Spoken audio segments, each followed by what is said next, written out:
Han sido 8 largos años desde que salió el Switch. Perdón, el Switch 1. Así es. Porque ya salió el Switch 2 y aquí lo tenemos. Así que veamos con qué nos van a sorprender los japoneses. Y lo primero que tenemos aquí son los Joy-Cons. Ahora, si notarán, estos Joy-Cons son considerablemente más grandes que sus antecesores. También han cambiado muchísimo la manera en la que se van a unir con la consola y tenemos botones más grandes. Eso va a hacer que jugar así sea muchísimo más ergonómico. Algo que no gozábamos con estos controles y unos botones muy pequeños. Ahora, había muchas cosas mal con estos controles. Pero de todas las cosas que pudieron haber cambiado, no cambiaron la más importante, que es el thumbstick. Que si bien es ligeramente más grande, sigue siendo un thumbstick bastante pequeño y no son Hall effect. Sabemos que estos Joy-Cons están plagados por el drift, eso quiere decir que se empiezan a mover solitos después de un uso, después de que se desgastan, y todos queríamos que tuvieran Hall sticks magnéticos. Y no lo hicieron. ¿Por qué? Porque pues sabemos cómo es Nintendo, ¿no? Saben que nos pueden vender estas cosas en $80 y como quiera las vamos a comprar porque estas cosas son despreciables. Nintendo siendo Nintendo. Y la pièce de résistance. La consola. Aquí arriba tenemos la original, la LCD. Y aquí arriba tenemos la OLED. Entonces es una consola muchísimo más grande. Esta tiene un tamaño de 7.9 pulgadas. Y si bien es OLED, pues aunque esta es una pantalla muchísimo más grande que lo que recibimos con la original, que era apenas de 6.2 pulgadas y es LCD. A mitad de ciclo tuvimos un refresco que fue con el Switch OLED y este también subió de tamaño de 6.2 a 7 pulgadas, así que incluso la nueva Switch es más grande. Y lo más importante de todo, esta pantalla ahora es 120 Hz. ¿Y qué más goodies tenemos en la caja?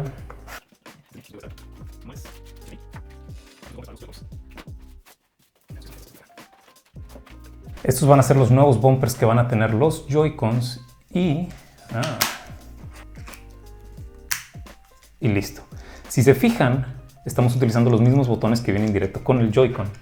Con los anteriores venían integrados con estos botoncitos de plástico y eso se convertía en tu botón. Entonces, ligeramente más ergonómico. Tenemos nuestro brick de carga. Viene con el cable removible, lo cual es bueno. Eso quiere decir que si tu gato se come tu cable, puedes utilizar otro nuevo. Y como debe ser todo en el futuro, USB-C a USB-C. Como todo buen niño, no soy capaz de descifrar esto.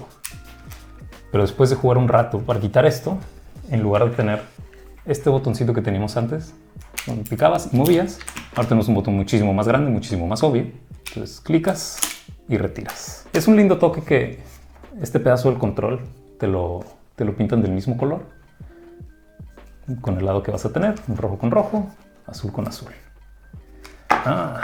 Ya lo que vamos a ver más adelante. Si recuerdan, lo más divertido del Switch era la manera en la que deslizaba las cosas. Para colocar las cosas eran deslizabas y deslizabas. Pero ahora han cambiado el mecanismo en la manera en la que se juntan los controles con la consola o con este mando, y es nada más colocas por este lado y es magnético. Es un control muchísimo más grande, pero igual no es muy ergonómico que digamos. Pero es más grande. Y por último tenemos el dock. Tenemos un ventilador integrado que va a permitir que nuestro Switch no empiece a gritar por aire cuando está en los otros docks. Y aparte de eso tenemos un total de 5 puertos. Tenemos 2 USB-C por este lado y por adentro tenemos nuestro LAN, HDMI y nuestro adaptador para la corriente, o sea, USB-C. Pero bueno, suficientes de accesorios, es hora de pasar a lo bueno. Aquí también tenemos el detalle donde tenemos los mismos colores. Azul con azul, conectamos desde el lado y así tenemos nuestro Switch tamaño completo. Y como referencia aquí tenemos el OLED, entonces sí es un dispositivo considerablemente más grande, lo cual se agradece. Y en la mano, a pesar de que sigue siendo pésima ergonomía de estos controles, por el propio tamaño que ahora como se recarga en la parte más baja de tu palma, ligeramente más cómodo. Este lado, ¿no? Que tengas que bajar tanto el pulgar, no es muy bueno. Pero bueno, ¿qué tiene de nuevo este Switch? Algo bastante importante y seguramente aprendieron de todas las otras consolas nuevas que empezaron a salir es, tenemos dos puertos de USB-C. Uno aquí abajo y otro aquí arriba. ¿Por qué quieres tener dos? Pues el de abajo cuando lo pones en tu dock. Obvio, ¿no? Pero cuando estás, no sé, en un escritorio justamente jugando así, no quieres tener un cable saliendo de abajo, ¿no? No quieres que esté chocando, entonces lo puedes tener aquí arriba. ¿Y qué más tenemos aquí arriba? Tenemos nuestro botón de encendido, nuestro volumen para abajo, volumen para arriba, jack de audio y la ranura para nuestros juegos.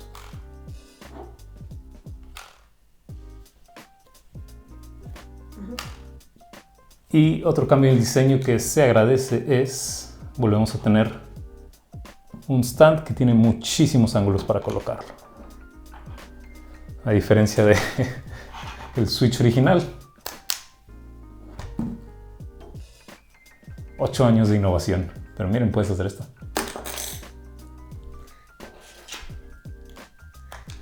Lo puedes volver a colocar.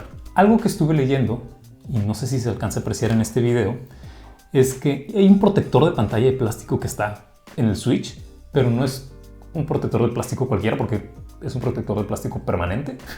Entonces se supone que no puedes retirarlo o no deberías retirarlo, pero si vas a tener una mica encima permanente, ¿por qué no dejarlo con algo que no se va a rayar, como un cristal? Entonces tengan cuidado, si pueden compren un cristal templado si no quieren que se raye el plástico que inminentemente se les va a rayar. Hablemos un poquito más del hardware. La versión original del Switch venía con tan solo 32 GB de almacenamiento. La versión OLED subió a 64, pero ahora con esta consola tenemos un total de 256 GB. Alguien debería pasarle ese memo a Apple. ¿Por qué? Uno, porque los juegos ahora van a pesar muchísimo más seguramente, pero la idea de que solo puedas tener 3, 4 juegos en tu consola es ridículo en el 2025, ¿no? Entonces se agradece mucho que tengamos 256 GB de almacenamiento porque vamos a poder tener más juegos. Especialmente ahora Nintendo, que estás implementando esta nueva estrategia tarada, donde tus juegos ya no son juegos físicos. Ahora resulta que vas a subir el precio de los videojuegos a $80 y si se me ocurre comprarlo físico me va a tener que costar $90. Pero espera, ese juego físico que me cuesta $90 no es un juego físico, solamente es una llave para una compra digital. Sería inútil haber incrementado el tamaño de esta consola si no hubieras aumentado el tamaño de la batería. Con las dos consolas anteriores teníamos un total de 4.310 mAh y con esta consola crecemos a 5.220 mAh, lo cual va a ser útil. Una consola más grande, con una pantalla con mejor resolución y mayor tasa de refresco, va a jalar más energía, entonces esperemos que esa batería nos dé la misma vida que nos dio el OLED, que tenía una excelente batería. Y por último, el procesador. Todos sabemos que el Switch original fue una decepción en cuanto a poder de procesamiento. Tenía un procesador, esta consola salió en el 2017 y en el 2017 decidieron utilizar un procesador del 2015, 2 años viejo, que de por sí era malo, ¿no? El Tegra X1. Entonces dejó mucho que desear. Y con este nuevo Switch tenemos otro procesador nuevo, entre comillas, sigue utilizando tecnología más vieja, porque tenemos el famosísimo Tegra T239, el T239. Y si bien tiene tecnología vieja, creo que es ligeramente prometedor. ¿Por qué? Porque está utilizando los mismos núcleos que utilizó Nvidia con su RTX 3000, 3050, 3060, la 3070, ¿no? Que fue una generación bastante competente. Pero si lo quieres poner en referencia con una tarjeta gráfica, este tiene un total de 1536 CUDA cores. Como referencia, una RTX 3050 de laptop, o sea, una versión muchísimo más incompetente que la versión de escritorio, tiene 2048. Entonces tenemos aproximadamente unas 3/4 partes de lo que tiene de CUDA cores de los que tiene una RTX 50 de laptop. Que si bien eso no se va a transferir directamente a 3/4 partes del desempeño, te lo pone como referencia. Hablemos de los precios, porque sí, tuvo la mala suerte esta consola de haberse desarrollado durante la pandemia, ¿no? Y de salir al mercado en esta temporada que estamos con tantos impuestos y aranceles a las cosas que se importan y exportan. La consola original tenía un precio bastante atractivo de $299. En México era más caro, con 9.999 pesos. Cerrémoslo a 10.000. El Switch OLED subió de precio, pero subió tan solo $50 a $350. Y por ese precio me parece justo. Tienes una pantalla más grande, una pantalla OLED y una batería que te duraba más. El procesador en teoría era el mismo, nada más lo cambiaron de nodo uno más chiquito y por eso tenía mejor duración de batería, a pesar de ser una pantalla más grande y tener la misma batería. Entonces esos $50 se justificaban. Pero pasar de $350 a $450,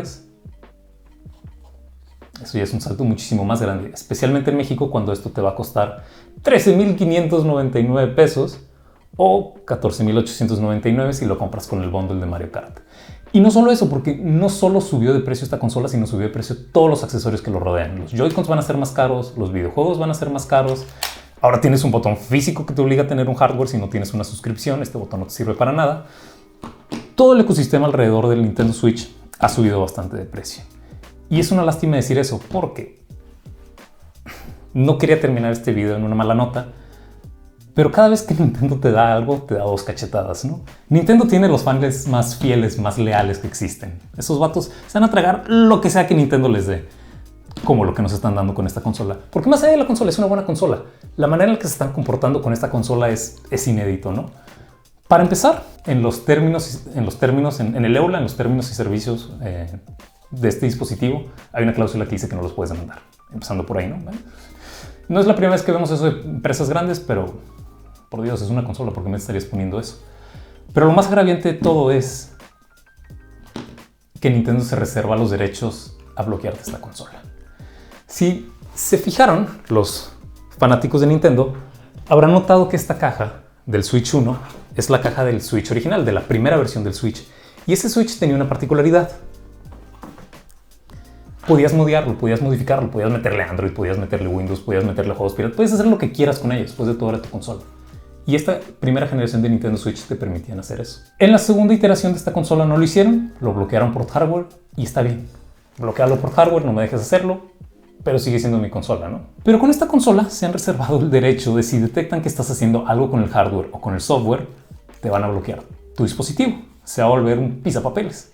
Entonces, a pesar de que estás gastando cualquier cosa entre 13,000 y 15,000 pesos por una consola que sabemos que va a tener Joy-Cons que van a fallar y que me van a obligar a gastar $80 más, una consola donde tengo que comprar videojuegos que no son míos, donde solamente estoy comprando una licencia que no me va a permitir volver a revender esos juegos, una consola que ya no es mía y que no puedo modificar porque si la modifico me la van a deshabilitar. Entonces sí, Nintendo da, Nintendo quita.